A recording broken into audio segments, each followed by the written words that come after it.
All right, big week. Business week, right? That's right. You closed practice of media. Was that to get the team, locked in?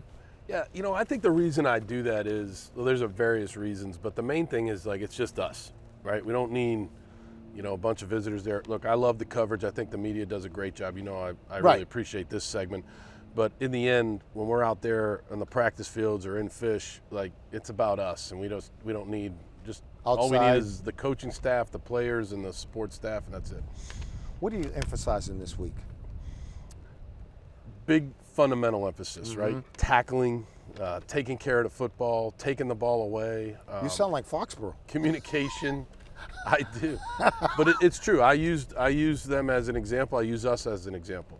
If you look at the college and the NFL games, most of these games come down to turnovers. Man, they really do. Yeah. I mean, the Patriots outgained the Steelers by 300 yards probably, or just about, and turned it over 5 times. That's us. We can't turn it over. We're moving the ball, but then we turn it over, and we got to try to get some more takeaways. How do you fix that?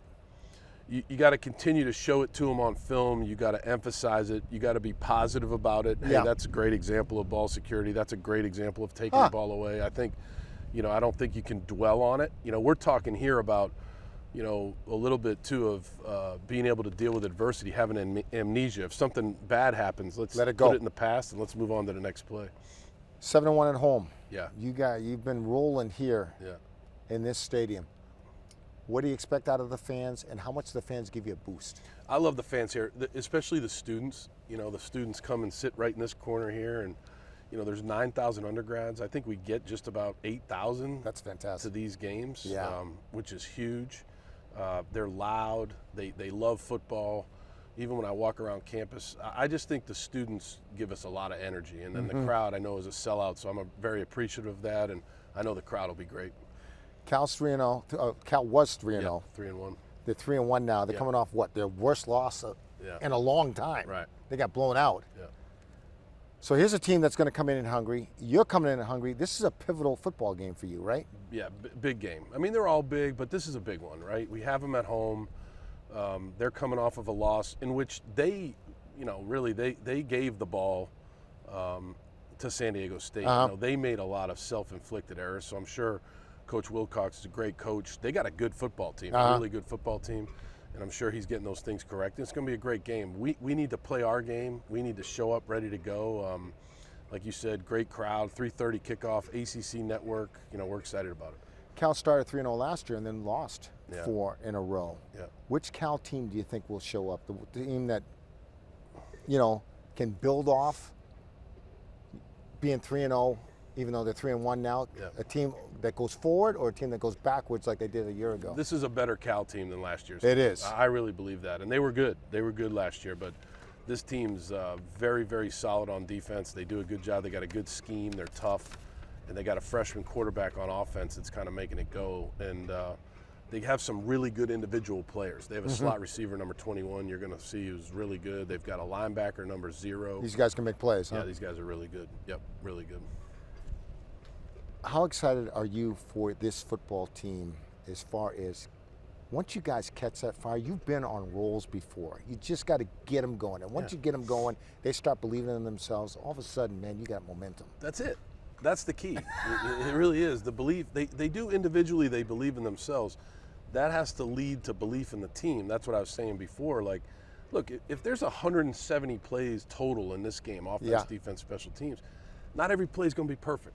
So the plays that are not perfect, the plays that don't go our way, hey, move it, correct it, move on from it, and play the next play. I think as long as we continue to do that and take care of the football, I think we'll be okay. I want to ask you, you were invited to the Hall of Fame ceremony. Yeah. By Julian Edelman. Yeah. How special was that for you? That was awesome. I mean, to be there with Julian, with those guys, Josh was there, and a lot of the guys that played with him, Brian Hoyer and David Andrews, and all those guys were there, which was cool. I was there in the beginning for Julian. Yeah. So I was there when he was drafted, his first 3 years, where there was injuries and kind of an up and down deal. And so I didn't see what Julian became. I was not there for that, but I was there in the beginning, and I saw a relentless attitude, a competitive fire, an ability to show up every day, never get down on himself. He got frustrated. He would get frustrated, but he never got down on himself. I used him as an example all the time with these guys. He just kept going, man. He had a lot of belief in himself, give his parents a lot of credit. Yeah. He credited his mom and dad, and he should, because they raised a very tough individual. You know, going back in time, I'm going back to now Ramondre Stevenson and his fumbling problems. I know we're talking about the Patriots right now because there was a guy who had a fumbling problem before, Kevin Falk, and he ended up in the Patriots Hall of Fame. Oh, yeah. So it's really sticking with these guys, right? Yeah, and yeah. not there's no doubt. not giving up. Yeah, Ramondre Stevenson is not a fumbler. I know he has had some fumbles, but you know, Ramondre Stevenson's a hell of a football player. I can say that because I coached him. I know. I was there for a year with him, and he's a go-to guy. Look, at the end of the day, he's got a, you know, we call it double in trouble, put two hands on the ball. Double in trouble. Double in trouble. Do you high call and it tight here? with the ball. Do you That's say what we call the it same, here. double in trouble? Double in trouble. You know, just understand, you know, when the journey's over, you got to go down. We say the same thing to our backs here, said the same thing to the backs when we coached in the NFL. And Ramondre will be all right. I have a lot of confidence and faith in Ramondre. What excites you most about your football team? I like these guys, Steve. I think these guys showed, like today, they showed up to practice. We had a really good practice. There's a lot of energy. I like the younger guys on the team. I think you'll start to see some more younger players And play. these are the guys you brought in, right? Yeah, these class of 25. You'll see some of these guys, some portal guys that have played a lot for us, but going to play even more. I like our quarterback. I like the offensive line the way it is right now. We got some injuries we got to deal with, just like everybody else, but the guys that are going to be replacing the guys that are injured, I like what we have there, so I'm excited about this team. What's it like coming off of the bye week? I think the bye week came at a good time for us because of where, you know, it was 2 tough road trips. These guys needed to back off a little bit, but also practice and get better and not feel the pressure of getting ready for a game, just feel the pressure of getting better themselves. I think the bye week was perfect for us. I know you usually want it halfway through, but we got it 3 games in, and I think it was good for where we're at right now. We got a lot done. Here's what people don't see, the schoolwork that these guys have to go through, right? Yeah. How do you handle that as a head coach? Yeah, no, I How mean, do you emphasize that? Yeah, we talk about it every day. Last spring, we had the highest GPA in the history of BC football. Is that right? Yeah, we had a 3.0 GPA, which is huge, yeah. And the That's key is, and this is fantastic. going to sound negative, but it's not one kid on our team got an F. There were no Fs On the football team? on the football team. Wow. And so we're making progress, right? We're making progress because I think what when you go to a place like this, you know this better than anybody. You know, with your background in education and academics and all that. This is a special place where you can combine the two. So if you get a great degree, some guys will get 2 degrees from here, plus you have a really good football career.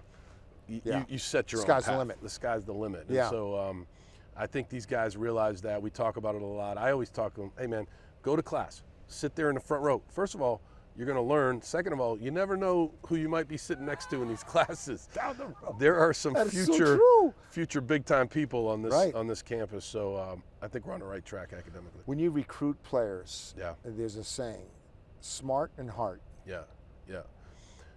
We have to be very specific about how we recruit here, right? This is a small Catholic Jesuit school in a phenomenal city, 9,000 undergrads, so it's not a huge school like a Big Ten school or some of the bigger ACC schools. And so we have to do a great job of understanding, hey, look, this is the guy that we want, and we explain to them, hey, this is what it's all about here. You're going to live in a dorm your freshman year. You're going to go to class. You're going to get a high-level education, and you're going to compete the highest level of college football.